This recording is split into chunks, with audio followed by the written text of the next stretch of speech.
Hi అండి, కాకరకాయ కూరని చేసేసుకుందామా ఈరోజు. చూడండి, కాకరకాయ కూర కోసం నేను నల్ల కాకరకాయలు తీసేసుకున్నాను. వీటిని నీట్గా కడిగేసుకొని ఈ సైజు ముక్కలుగా కోసేసుకోవాలండి. చూడండి, ఇలా కొంచెం లావుగానే కోసేసుకోవాలి, సన్నగా కోయకూడదు. మరి చూడండి, ఈ వీడియోలో చూపిస్తున్న విధంగా ఈ సైజులో ముక్కలు కోసేసుకోండి. ఈ ముక్కలన్నిటినీ ఒక బౌల్లో వేసేసుకొని ఇందులో ఒక చిటికెడు పసుపు,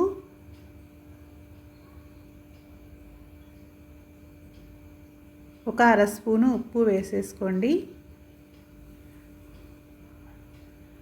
ఇందులో తగినన్ని మజ్జిగ పోసేసుకుందాం. వెన్న తీసిన మజ్జిగ అండి. ఈ ముక్కలన్నీ మునిగేలాగా మజ్జిగ పోసేసుకోండి. ఈ మజ్జిగ పోసేసి ఇందులో కొంచెం అంతా చింతపండు వేసేసుకుందాం.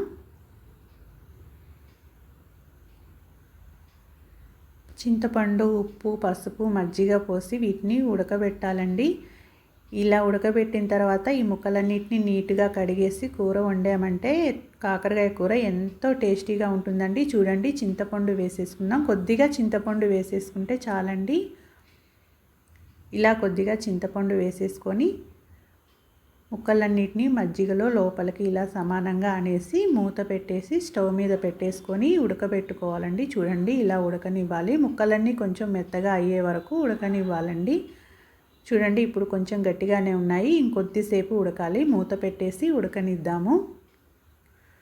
ఉడికిన తర్వాత ఈ వాటర్ అన్నీ వంపేసి మళ్ళీ మంచి వాటర్తో ఈ మజ్జిగంతా వంపేసి మళ్ళీ మనం ట్యాప్ వాటర్తోని నీట్గా కడిగేసుకోవాలండి.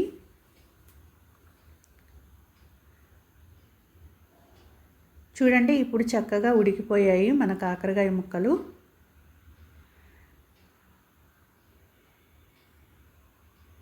మీలో ఎంతమందికి ఇలా మజ్జిగలో ఉడకబెట్టి ఇలా కాకరకాయ కూర చేయటం తెలుసో నాకు కామెంట్ చేయండి ఫ్రెండ్స్. చూడండి, ఇలా నీట్గా కడిగేసుకున్న తర్వాత ముక్కలన్నిటినీ ఇలా పిండుకోవాలండి. చేతితోని పిండుకున్నప్పుడు వాటిలో ఏమైనా వాటర్ ఉంటే మొత్తం పోతుంది. లేదంటే మన హోల్స్ ఉన్న గిన్నెలో వేసైనా ఇలా అదిమినట్టుగా ఒత్తేయండి. అప్పుడు ముక్కలు నలిగిపోకుండా పిండుకోవాలండి. అందులో ఉన్న వాటర్ అంతా పోతుంది. పిండుకొని పక్కకు పెట్టేసుకోండి. ఇప్పుడు తాలింపు కోసం ఒక బౌల్లో ఆయిల్ వేసేసి స్టవ్ మీద పెట్టేసుకోండి. అందులో తాలింపు గింజలు, ఎండుమిర్చి వేసేసుకోండి.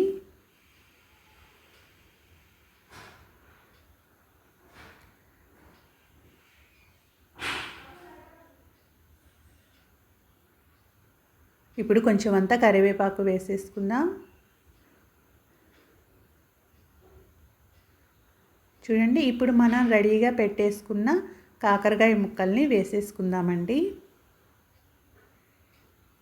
ఈ కాకరకాయ ముక్కల్ని ఆయిల్లో చక్కగా వేగనివ్వండి. మనకి అసలు ఈ కాకరకాయ కూరని ఇలా వండుకున్నామంటే కొద్దిగా కూడా చేదు ఉండదండి. చాలామంది కాకరకాయ కూర చేదు ఉంటుందని తినడానికి ఇష్టపడరు.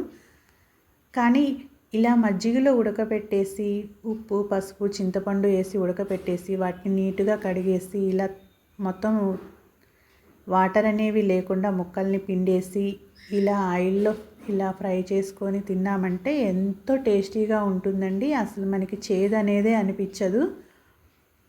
చూడండి, ఆయిల్లో చక్కగా మగ్గిపోతున్నాయి.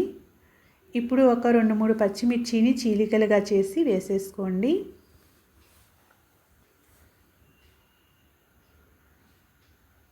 మీరు ఇలా చేసి మీ పిల్లలకు పెట్టండి. కాకరకాయ కూర ఇష్టపడని పిల్లలు కూడా ఈ కూరని తినేస్తారు చక్కగా.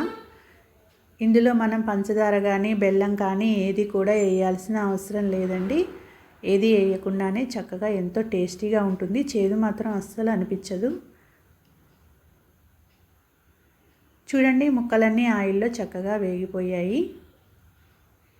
ఇప్పుడు మనం ఇందులో ఉల్లిపాయ ముక్కల్ని వేసేసుకుందాం. చిటికెడంతా పసుపు వేసేసుకోండి. తగినంత ఉప్పు వేసేసుకోండి.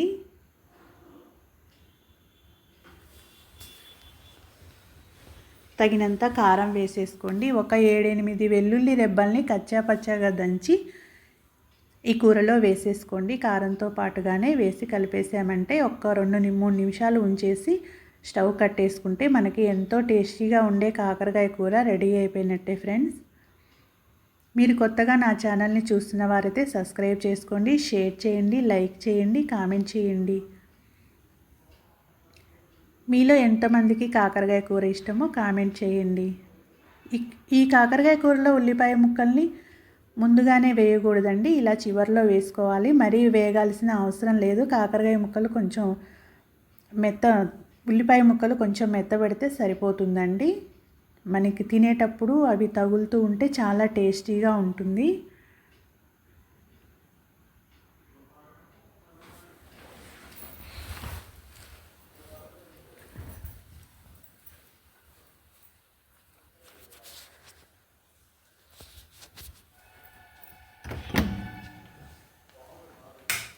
చూడండి, మనకి ఎంతో టేస్టీగా ఉండే కాకరకాయ కూర రెడీ అయిపోయింది ఫ్రెండ్స్.